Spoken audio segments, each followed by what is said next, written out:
Hey guys, welcome to the Liberal Hive Mind, a channel solely focused on exposing the abundant hypocrisy of the left. You know, most of the time it feels good to be right. A moment of vindication, a victory lap. Sometimes it might even make you feel a little bit special. If you made a prediction, if you called it, then it happens. You can feel an immense sense of pride. Yep. But in this I agree, because we called it that the way the left were responding to the shooting of Charlie Kirk was going to create copycats. case, I dread being right. I'm not celebrating it. In this case, I'm disgusted. I'm infuriated. It's so incredibly unfortunate that we are here. Not only that left-wing violence is going to escalate because the left refuses to condemn what is clearly an epidemic, a rise in violence and extremism on their side. We've seen how the Democrat Party, left-wing thought leaders, the mainstream media refuses to name the elephant in the room. It's not just that prediction, but it's also what I just said recently, that we are going to see more and more of this, especially following the Tyler Robinson situation. Yep. What's likely to happen here, especially considering the left's inaction,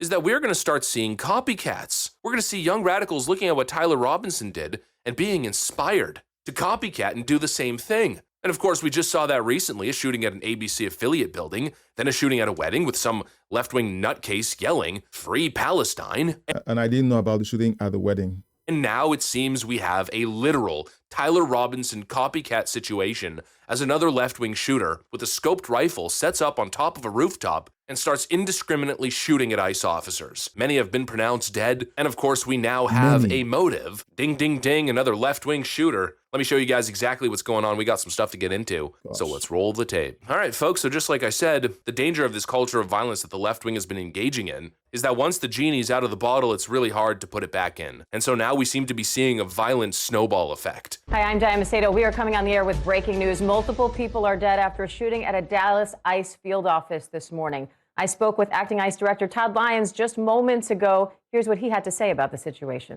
It appears to be a sniper from an elevated position. Initially, 3 individuals were shot. We do have multiple fatalities. All ICE agents and officers at the location are accounted for right now. It's still an active scene. From what we know, the shooter died from a self-inflicted gunshot wound. What? Dallas Police Department and the Texas Department of Public Safety have been So he basically offed himself. great help to secure the scene. So it's still active right now in the sense that we're still trying to learn more why this happened, anyone else is involved, and just really securing the area and making sure our people are safe. The Department of Homeland Security Secretary Kristi Noem said in a statement that the shooter's motive is unknown. The director says it appears the suspect shot from a sniper position. So that was the... So before Liberal Hive Mind gives his take, this nonsense about the shooter's motives being unknown, we've seen violence against ICE increase 1,000-fold. Left-wing media, calls it that, they said that that's an exaggeration.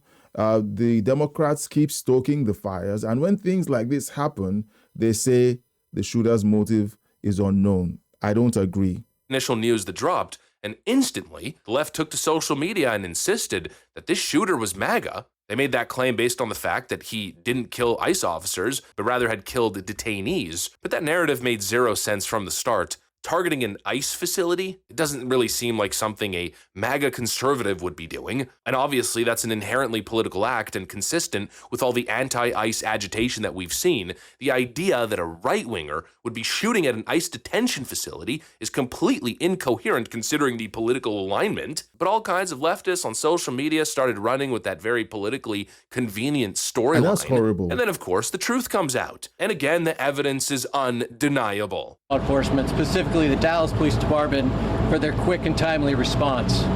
I can confirm at this time that the FBI is investigating this incident as an act of targeted violence. It is unfortunately just the most recent example we've seen of targeted violence, to include here in North Texas, where back on July 4th, we saw a coordinated attack carried out against an immigration detention center in Alvarado, Texas. What I can also share with you is that early evidence that we've seen from rounds that were found near the suspected shooter contain messages that are anti-ICE in nature. Again, this is just the most recent example of this type of attack. This will be a whole of government response. There will be no resource not utilized to bring all those individuals who are responsible to bring them to justice and to hold them accountable. We also have a statement from Kash Patel, where he posted a photo of the marked bullet casings. This morning, just before 7 a.m. local time, an individual fired multiple rounds at a Dallas, Texas ICE facility, killing one, wounding several others before taking his own life. While the investigation is ongoing, an initial review of the evidence shows an ideological motive behind this attack. See the photo below. One of the unspent shell casings recovered was engraved with the phrase anti-ICE. More updates will be forthcoming. And so again, undeniable, another left-wing radical mobilized to violence by left-wing activism and rhetoric. And that, of course, should be the conversation we're having, but no, instead, the mainstream media is focused on somehow attempting to draw this twisted connection to right-wing attacks of violence. And this is becoming a pattern. And the more they do this, the harder it is to solve the problem. Inspired? Are you worried about copycats?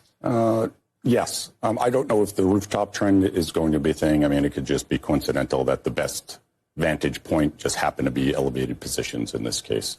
But, people emulating this kind of attack is certainly a concern. The irony with the writing, the first time we really saw that was Brenton Tarrant in the Christchurch shooting in a mosque in New Zealand. And he was a fierce, white supremacist. And you see how they're trying to force this to be something that is inherently a right-wing attack. And neo-Nazi, and wrote all over his weapon and his rounds, very hateful information. So to see this coming from, potentially the other side of the political spectrum is a little strange, because it is not something, if you are trying to, carry out some kind of message countering, more extreme right-wing stuff, I don't know why you would, use a tactic that a famous white supremacist who has been revered and copycatted over the years by other white supremacists, why you would do that. But it does appear that is this guy joking? People are moving in that direction because they want people to know what they're doing and why they're doing it. Instead of drilling into the obvious signs, the engraved bullets, the targeted selection, instead of drawing the clear connection to Tyler Robinson, which is the most recent example, they're going back over a decade on this ridiculous detour into this both sidesism, whataboutism nonsense. Let's connect it all to the first supposed right-wing act of violence. The same pattern, dismiss, distract, anything but pointing to left-wing radicalism. These guys are going to keep doing this, and the problem is going to linger, and they're going to continue to repeat the same things. They're going to keep blaming the right for either, they set the precedent for this, that is why our guys are doing it. I think that's the picture that they're trying to paint, that the right wing is the origin of all this violence. They spin, they deflect, they double down on these both sides narratives. It's absolute cowardice and it's dangerous. Maybe instead of connecting it to a completely unrelated case that happened a long time ago and really had nothing to do with right-wing leadership and everything to do with a radicalized individual who had his own racist agenda, maybe, just maybe, make the connection between these latest acts of violence and the Democrat rhetoric that we constantly hear. I mean, right before this happened, look at what Gavin Newsom was saying on a late-night comedy show just the night prior. That's happening in the United States of America. Masked men jumping out of unmarked cars, people disappearing, no due process, no oversight, zero accountability, happening in the United States of America today. People ask, well, is authoritarianism, you're being hyperbolic? Bull, we're being hyperbolic. If you're a black and brown community, it's here in this country. And so And there's meant to be no connection between this kind of rhetoric and the massive pushback against ICE. Yeah. I'm deeply proud that I had the privilege of signing the nation's first bill to address the issue of masking. Also to require, you have simple identification, to your point. I mean, if some guy jumped out of an unmarked car in a van with a mask on, tried to grab me, I mean, by definition, you're going to push back. And so these are not just authoritarian tendencies. These are authoritarian actions by an authoritarian government. You saw what Stephen Miller said last week. This should put chills up fine. Called the Democratic Party an extremist organization, basically a terrorist organization, saying he's going after his enemies. You saw the tweet that Donald Trump sent out, Truth Social, basically telling Pam Bondi, I want these 3 people taken out. That's happening in the United States. He didn't say taken out. you see the kind of narrative that these guys are pushing, lying, and then they expect everyone to, say, hey, you guys are the party of peace and you're turning down the temperature. Is this turning down the temperature? Again, more exaggerated, hyperbolic political rhetoric, pouring fuel on the flames, normalizing this idea of rising up against perceived authoritarianism on the other side. That kind of rhetoric matters. Words clearly have consequences, and we've seen the rhetoric that the left has been engaging in. It's not just Gavin Newsom. And now what DHS is trying to say, again, they're using public intimidation because they know that they cannot come for us all.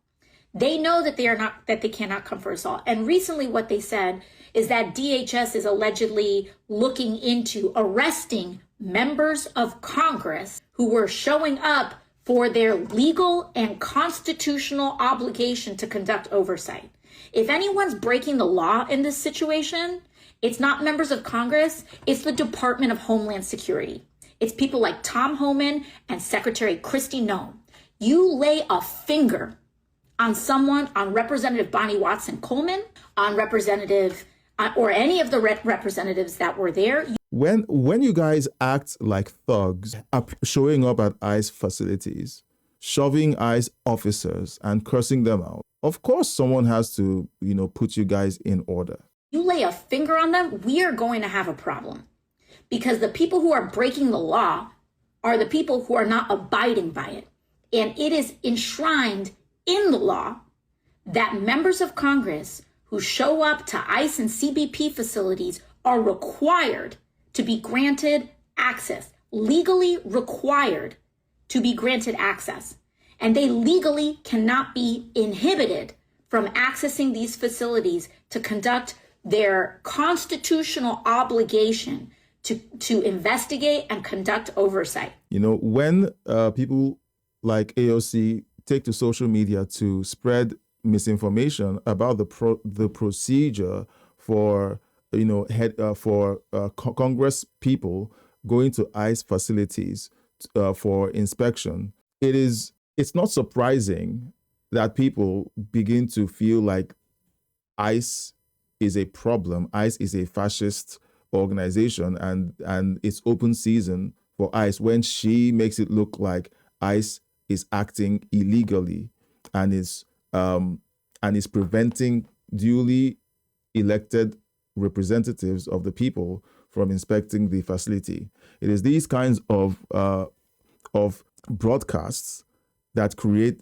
the problem that we're seeing right now in the United States, where people just show up at ICE facilities and treat them like criminals. So if Kristi Noem wants to break the law, that's on her.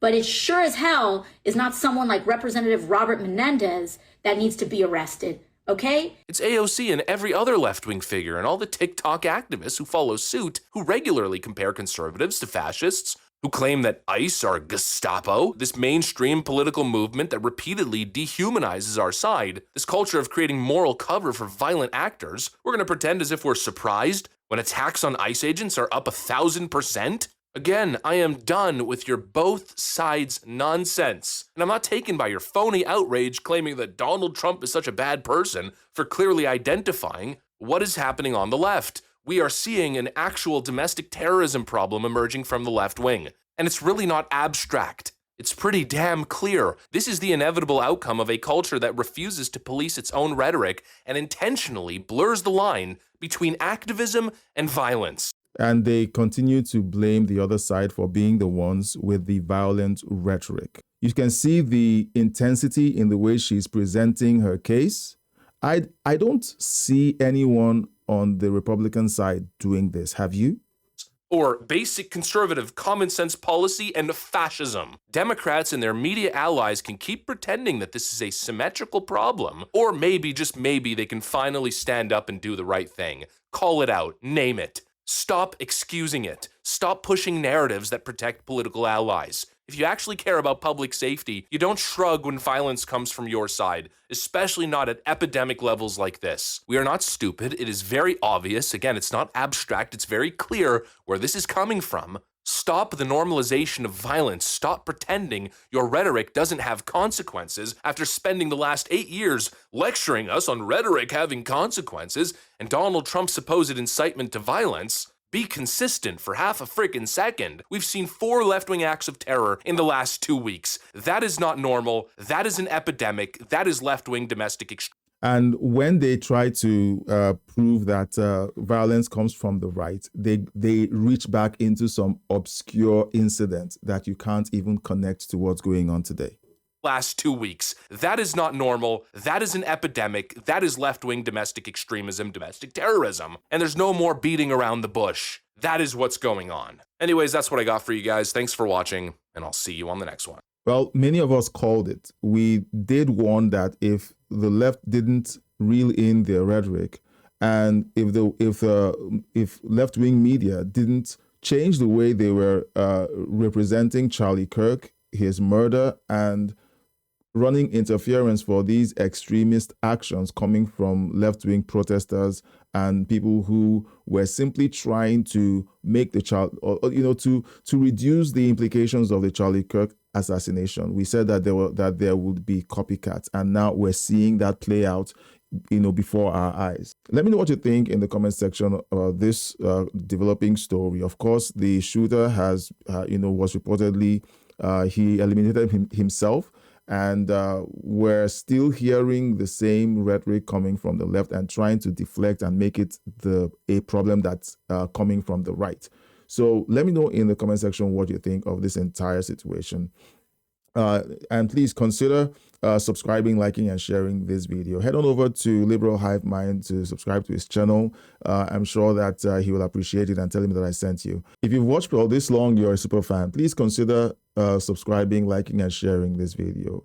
And you can use the link in the description or in the pinned chat or comment section to join the membership. You can enjoy special perks like members-only videos and access to videos before they're revealed to the public. Thank you so much for watching, and until next time, God bless you, and I'll see you on the next one.